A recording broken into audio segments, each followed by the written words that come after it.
Hi guys, James from DBG here, and first of all a little apology.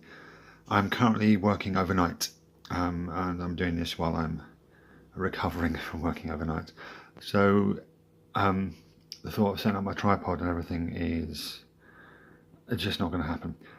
So apologies, this is going to be a bit shaky, but I can't wait to show these guys off because I do love these miniatures, the mix of Warlord and Artizan designs.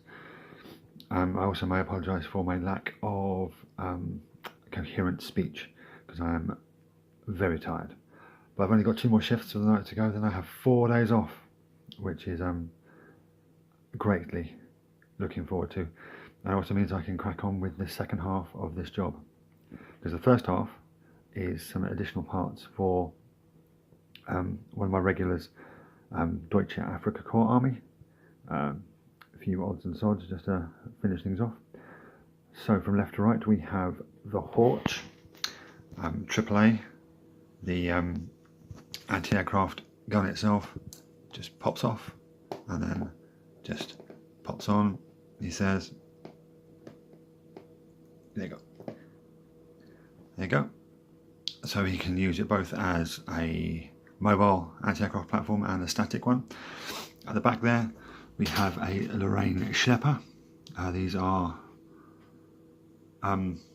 captured French vehicles converted for use by the Germans. They had so many vehicles left over after the invasion and occupation of France. They used a lot of the tanks as is, especially on the Eastern Front and in the defence of France itself. But some they converted into artillery pieces like this. This is an L-38 armoured personnel carrier, which is basically one of their, I think it's a Hotchkiss tanks that they've just taken the turret off, and they just put an armoured box on the back and it could carry 5 men. And the French motorised or armoured infantry used those in the Battle of France. There, this is the Schlepper, and if you look inside, I don't know if you can see, let's focus, there's lots of details, like there's a rack of shells at the back there, there's a coat hanging up behind the commander, there is a jerry can and a spare helmet, there's boxes, there's a pair of boots in the corner, you can't really see them, yeah, there's a pair of boots in the corner there, and the radio with some tarpaulins and another jacket hung up over there. It's a really, really lovely model to build and paint. For a resin, whoa, focus. For a resin and metal kit from Warlord Games, it wasn't that bad. I cannot say the same for the 20mm anti-aircraft gun. That was a bitch to build. Now, onto the infantry. These are some more, whoa, sorry, shaking hands. These are some more Artizan design Afrika Korps. Another 8 to add to his forces.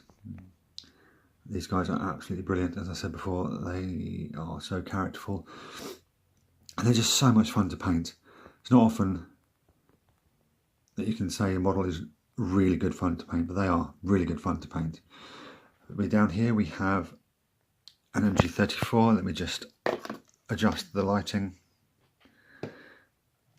MG34 team, again that's Artizan Designs, and I know before the comments come in that it's been modelled with the outer loader on the wrong side, but that is the way it clearly needs to be built, so you can blame Artizan Designs for their sculptors for that one.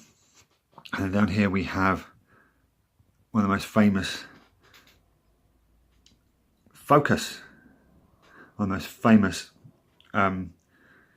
images of the Second World War, and that is a German motorcycle and sidecar used extensively at the beginning of the war, not so much at the end, as they were vulnerable. But yeah, that's Warlord Games, and you've got a guy with an MP40, and yeah, it's a lovely little thing. Again, Warlord Games, you need to put instructions in your blister packs so you know how to build them. Trawling the internet, trying to find images of completed ones and how to build them, It's not the way to do things. Sorry, rant over. And now we come to the Panzer II. Now this is my second favourite. Oh god, shaky cam. I do apologise. My second favourite tank of the war. Obviously, everyone knows that the best tank in the world ever is the Matilda, and this is my second favourite, the Panzer II. Used in service throughout the war. Towards the end of the war, it was used as a reconnaissance vehicle. If you play World of Tanks, you'll know it as the Panzer II Lux, which stands for Lynx, used exclusively as a reconnaissance vehicle. And obviously at the beginning of the war, it was used as pretty much a main battle tank, if you can use that term for something that's so lightly armed and armoured. But yeah, it's a lovely little thing. It's a cute little tank, but not as lovely and cute as the Matilda. So there you go, guys. That is, sorry, move the light again. That is the first part of this job done. The second part is something interesting. I'll do a separate video on that. But suffice to say, it's something I haven't really done before, and the premise behind the game is really fun.